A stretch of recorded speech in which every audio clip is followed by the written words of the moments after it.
I strictly take you back in time. The year was 2004, and hey, one is a lyricist, his name is Eminem, and another one is seen as the greatest producer of all time, Kanye West. Now, in an interview sometime back, young Kanye West sneakily lifted Eminem's drums from a D12 studio. The question is how?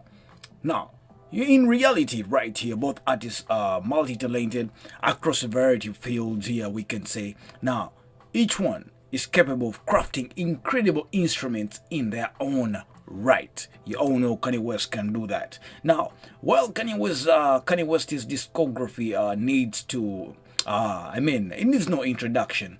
Many forget how vast Eminem's production expands worldwide. Should you need a refresher right here, you should check out 25 best beats of all time right here as it happens. Now, Yeezy himself once taught the world of Eminem's production to the point where he actually tried to steal some of Eminem's, aka Slim's, sounds during a D12 studio session. Kanye West was actually eager to know what Eminem uses in the D12 studio. Now, guess what?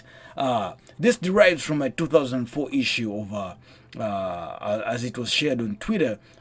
Someone brought their attention on the hip hop heads right here, joking about how we used to steal No ID's drum records back in his Madman's days on the cam. Now, Kanye began reflecting on another act of the Grand Theft Audio.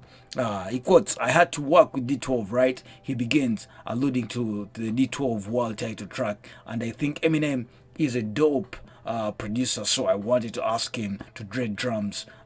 Trade drums, but I was intimidated because he was such a superstar and everything. Yes, Kanye West was young that time, and obviously he was intimidated by Eminem back then. So he continued to explain that while Mr. Porter, aka Corn Artist, used to give him plenty of drum sounds, he always had his sights set on Eminem's. Now, they were better to me. That's what Kanye said. Eminem has some of the best drums in hip hop.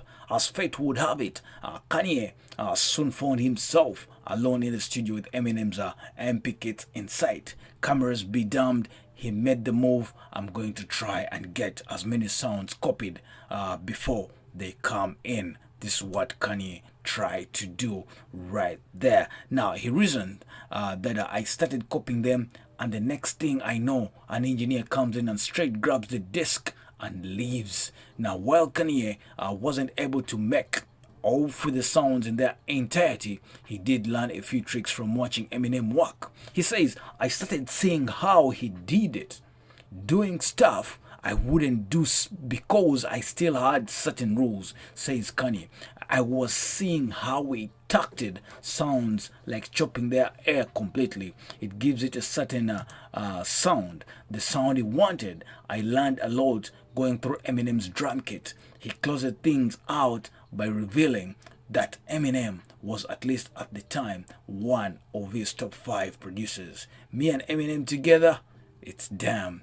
Now, one thing for sure, Kanye West was really too thirsty that time. He wanted to know what Eminem was using, what kind of drums, what kind of production, and obviously he had to make it down through the D12 studio session, and he tried to steal those drums. But anyway, too bad. The sound engineer caught him, and he left with the disc real quick. And that's how Kanye West smartly tried to steal Eminem's drum sounds from the D12 studio. I'm Dennis the Business. Thanks for watching Black Social TV. Do click subscribe. Peace and love. I'm out.